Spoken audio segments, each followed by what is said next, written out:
guys, welcome to Caapid Simplified, and today I'm very excited to meet you all with a very special guest, Dr. Nida-e-Haque-Mahmud. She is here to share her journey to UCLA, where she is a D3 student. So let's begin to hear her part of experiences today. Hi Nida, how have you been? Hi Lena, I've been good. It's so nice to be here, and I'm very excited to talk today. Thank you for Of inviting course, me. of course. So how is the college going? Oh, it's so much fun, a lot of learning, very busy, but it's a blessing right now to be busy during COVID.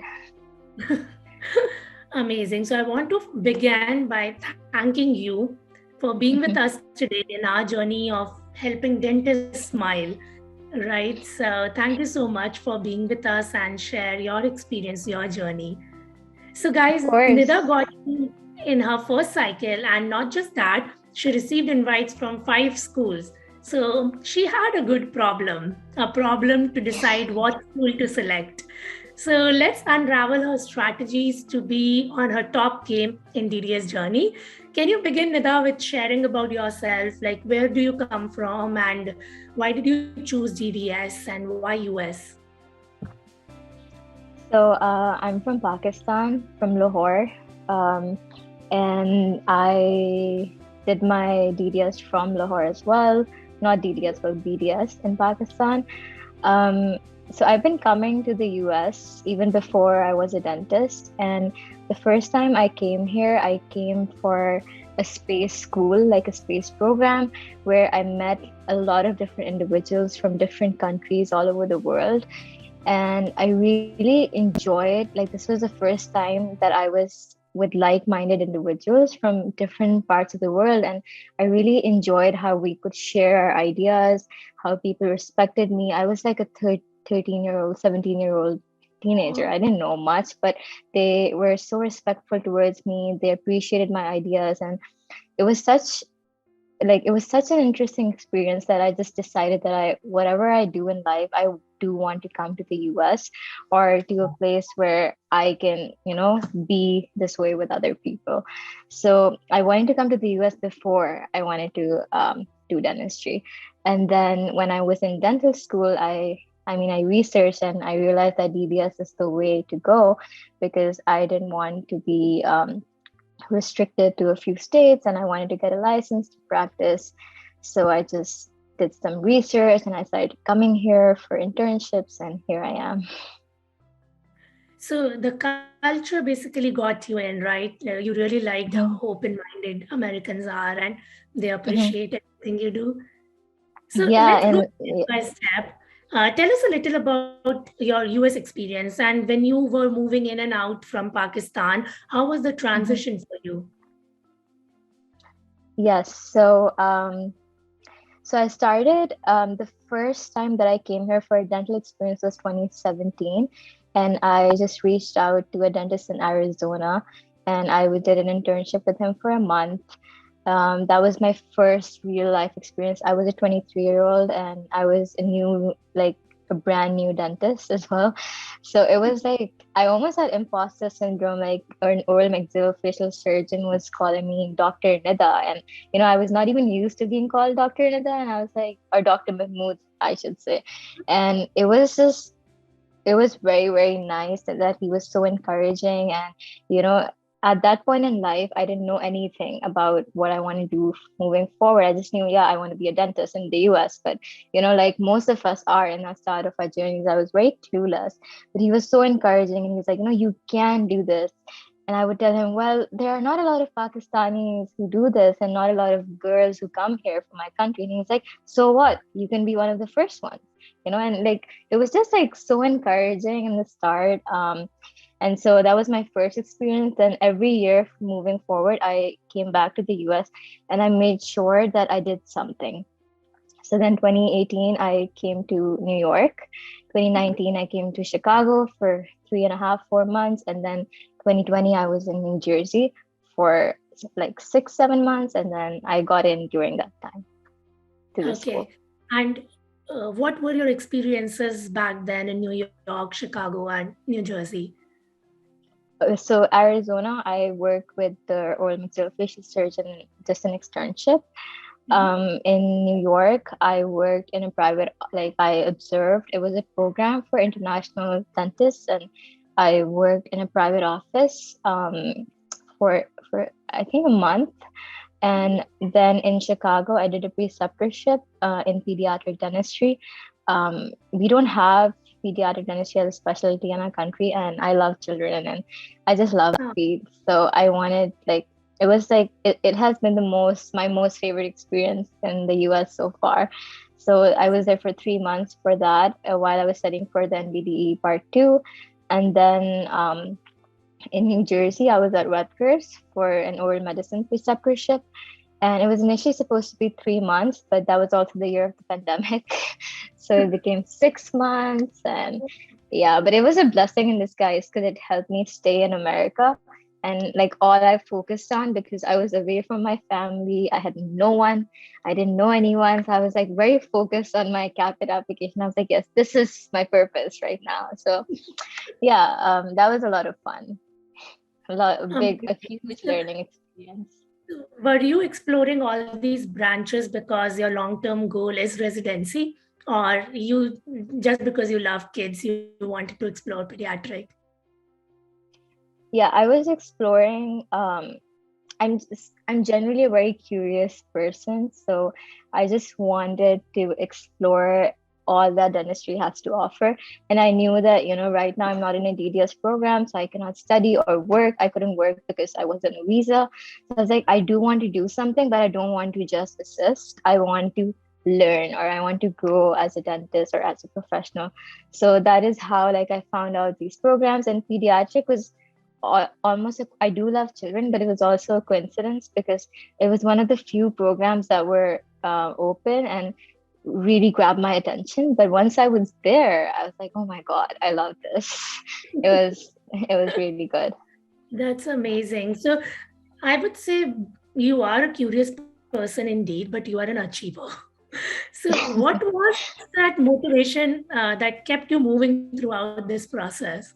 I think my motivation was me. Like I wanted to do this. Like I used to meet people, and a lot of people would say that, we're here because we got married and now we have to do this. And like some people were sad about it, that, oh my God, we have to go to school again. And like some people moved with their families from different countries. And like I always used to like this fact that this is my journey, like I don't know anyone here and I'm coming here by myself. And I used to like that. And I was like, well, I've been doing this for so many years. I'm not going to give up. If I give up, what's the point? Like of spending all these years on this. So my motivation was me. Like I wanted to prove to myself that I can do this. And also like a lot of negativity that I received, that was also motivation, because I just wanted to do this. It was very motivating for me. So I'm honestly grateful for the people who told me that I couldn't do it, because it led me to be here. That's so good to hear. You are a driven person, and you made it. Like it would have been very difficult for you to, seek the process, but you always saw the path you have already covered and not what you have to cover. So Mhm. that's very good to know. And what was your biggest challenge? Like definitely there are negativities, there are feedbacks, and many people pull you down. But what is that one thing that actually affected you? So during my journey, I think my biggest challenge was being an international. I did not have the opportunities to, like, I wanted to be a dental assistant, but I couldn't. I remember, like, in New York when I was doing the observership, he was a very famous dentist from Columbia and NYU, and he said, come, like, I really like you, and come work with me for a year. And I was like, that's amazing, but I couldn't do that because I did not have the visa for it. And I was like, can you sponsor me? He couldn't do that, of course. Like, so there were a lot of opportunities for me, and maybe I could have done this even faster than I did, but I could not do that because I wasn't in the system. So that is why I came every year for a few months, because that's how much I was allowed to be here. So I guess like, but I planned it in a way that, I would come here over like right after I graduated, I just started coming here just so I could build my profile. So I think the challenge is I couldn't stay in America, like I couldn't live here. So yeah, Yeah. it was always fun, but yeah, it is indeed a challenge too. Yeah. So when you applied to CAPID, what do you think worked for you? Like, did you take any professional help, or you wrote your SOP, CV, LOR by yourself? So I've been working on my statement for at least 4 to 5 months. So before like the application even started, I started the previous year, and I wrote a few drafts, and then I would send them to a friend of mine, and then like we would just go back and forth and discuss it, just critically analyze it, where we could make things different. And then while I was in Chicago, like I was doing a research with one of my professors, and she was like, "Hey, I want to look at your resume." So she looked at my resume, and then she like moved it around a bit, and she was like, "Maybe this looks better for you right now," or like this. So I think like I didn't really seek professional help, but because I was like, whenever I was here, like I would just ask, like I asked a lot of questions. So they would just like give me a few tips, and I would add it. So I didn't really seek professional help, but I think the people around me helped me a lot. But for the bench test, I did. It was a very unpredictable year because it was my first cycle, but it was also the first time of COVID, the first year. So everything was unpredictable. It was crazy. Like we would keep getting emails. Okay, now it's delayed. Now it's not happening. Now it's happening. So I think during that time of uncertainty, I think I bought Caapid Simplified's bundles for cases like virtual tests, and I did those because I was like, I have to do something, So I think that was very, very helpful for my Thank bench. you so much. We are glad that they help you. But would you like to give some tips and tricks to our viewers who are going to apply in March for the upcoming cycle? Mm-hmm. Yeah, absolutely. I think the earlier the better.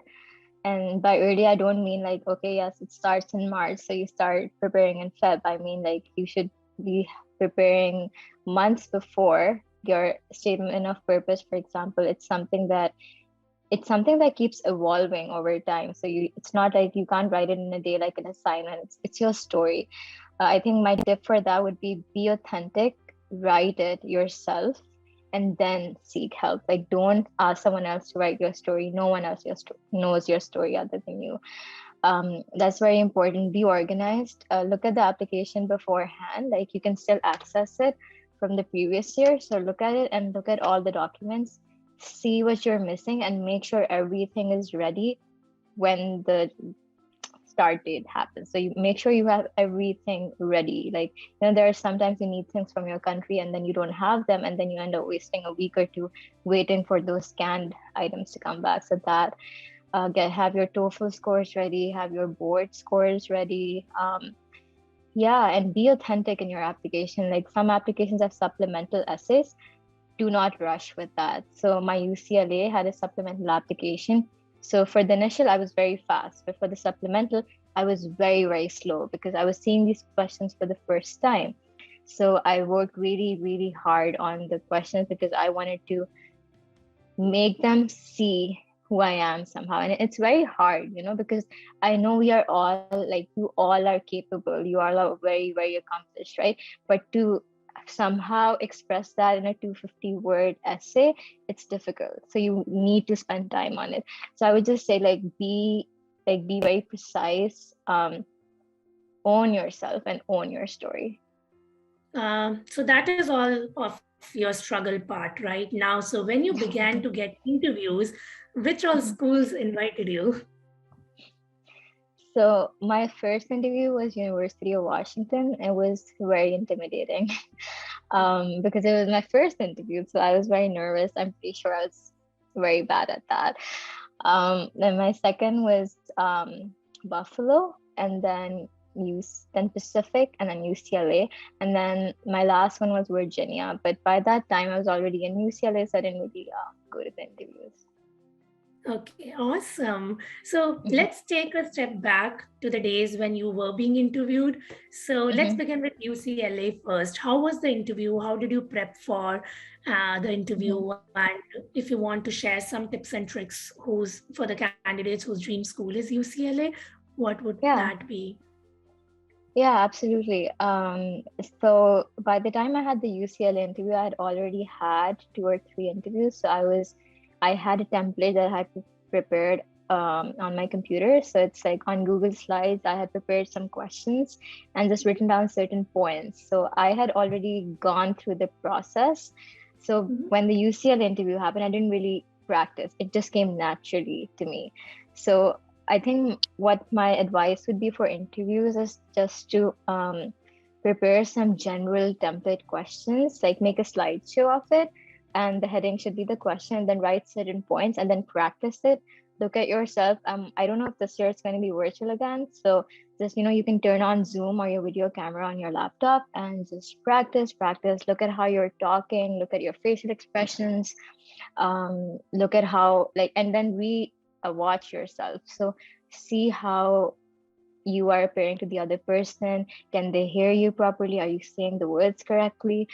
I think that's a good tip for interviews. And then for the interview day, like honestly, the day before, watch a movie and relax and have your favorite meal. And then when you go, just feel like you're talking to like someone you just met at a party and you're having a conversation with them. That's how my UCLA interview went. It was like a conversation, and I was talking about Netflix and I don't know what else. So it was so Oh, natural. Yeah, like I feel like UCLA wants to get to know you as a person. They're looking for well-rounded individuals. So for me, nothing was about dentistry as much as it was more about me. Like they wanted to know me as a person. So just mhm. talk, just keep talking, honestly. A part of the interview was also like a treatment planning. They showed you an x-ray and they asked you how you would treat this, but 70% of it was them getting to know me. They would ask questions. Why the US? The simple question that we all know: why US? Why dentistry? And just more about you. Like, what are your aims in life? What are your long-term goals? And how do you see yourself in the future? So is it open file? They already went through your documentation and they are asking you questions. Yes, Okay, and is that's it what I panel? understood. Okay, and is it panel or is it in-person interview one to one?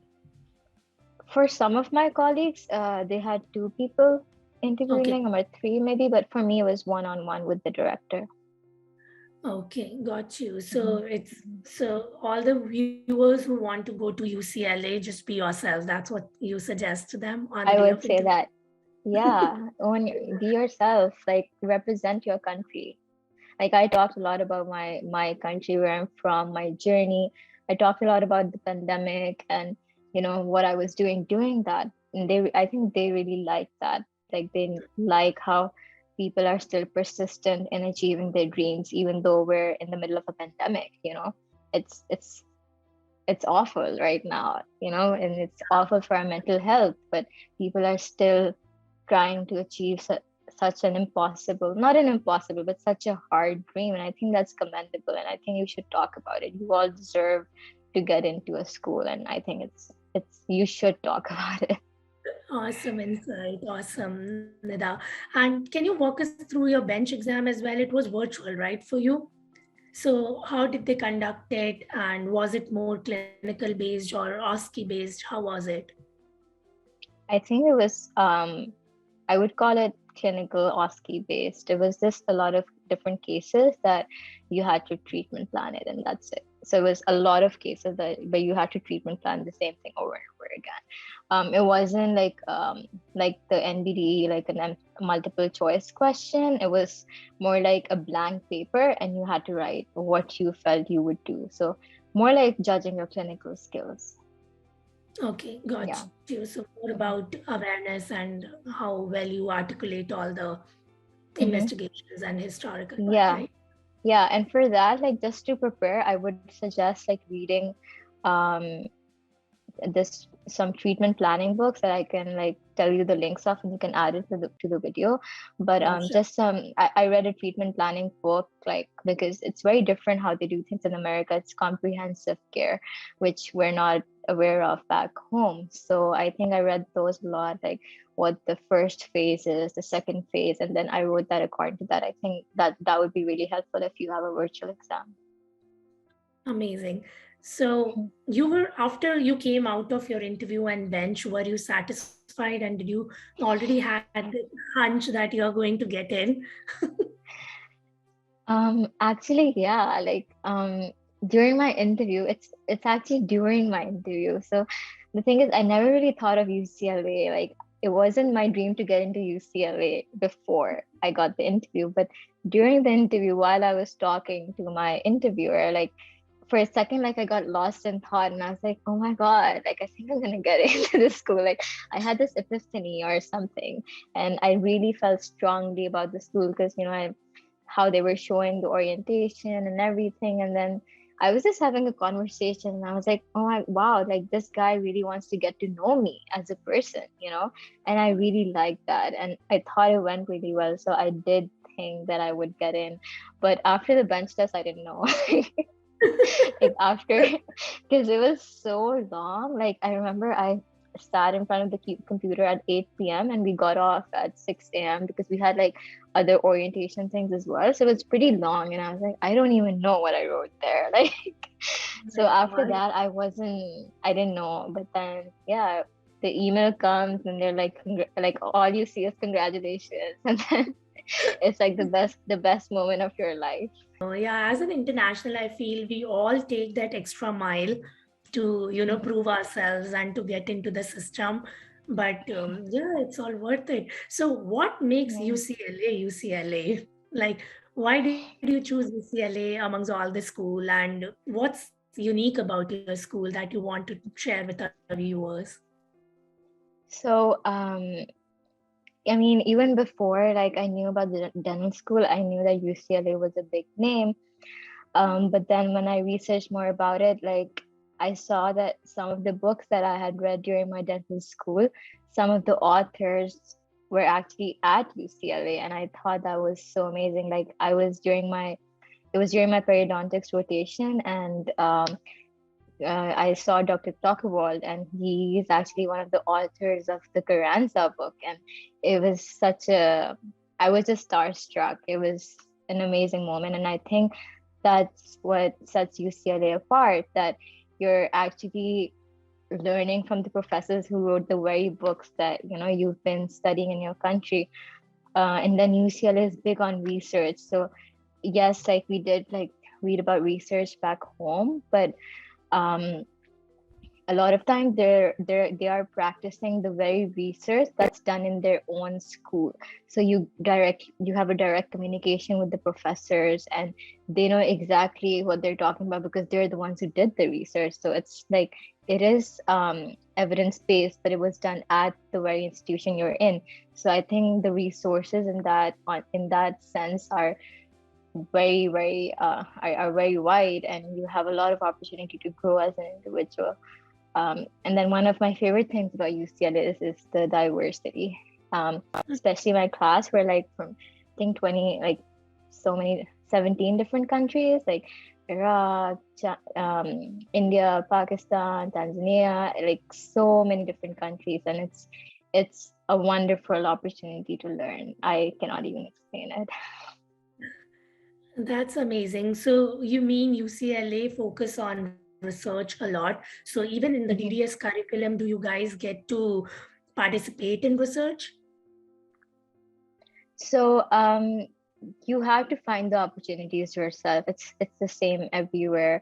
You can reach out to professors, and, you know, if there is an ongoing research, you can work with them, help them out to, you know, you can be part of the research, but you have to make that effort. In terms of relaxing, we actually have a botanical gardens right inside our school, and I've actually been there a couple of times. Yeah, it's literally like a minute, like right inside our school. So it's really nice, relaxing. Like, if you go there, you kind of like escape from the dental school, and I think it's even the medical school students go there sometimes. So I think that's a really great relief during school. It's very unique. Like I've never seen that before in any other place that I've been.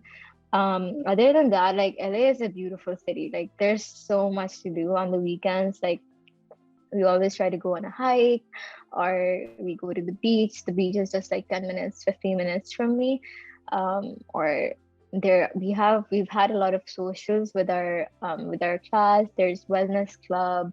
There are many different clubs. There's always something to do. So like, at 5 p.m. when you get done with the patients, there's always something that you can go to. There's some fair, some, I don't know, carnival, some culture fest. There are so many things. Like it's a lot of fun. There is one advice you want to give to all the applicants. What would that be? Don't give up.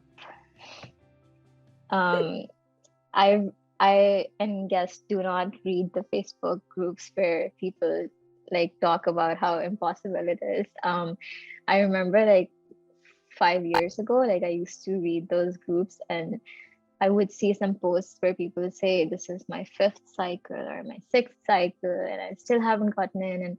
And, they would post these profiles, which were so much better than my profile. And I would be very intimidated. And I would just say like, create your own story. Like, yes, it's encouraging. Like, you see someone get into a school, so you try to replicate their profile exactly. I think you can just make your own story. And if you sell yourself well, and if you know who you are, I think you can make it.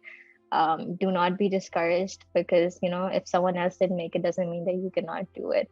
And honestly, hard work always pays off. And I know it's a very generic statement to say, like we've been hearing this since we were children, but it does pay off. Like it will pay off and you can do this. Do not be discouraged. Very, very well said, Nida. I agree. Like you should never compare yourself to others and own your story. I love that. Yeah.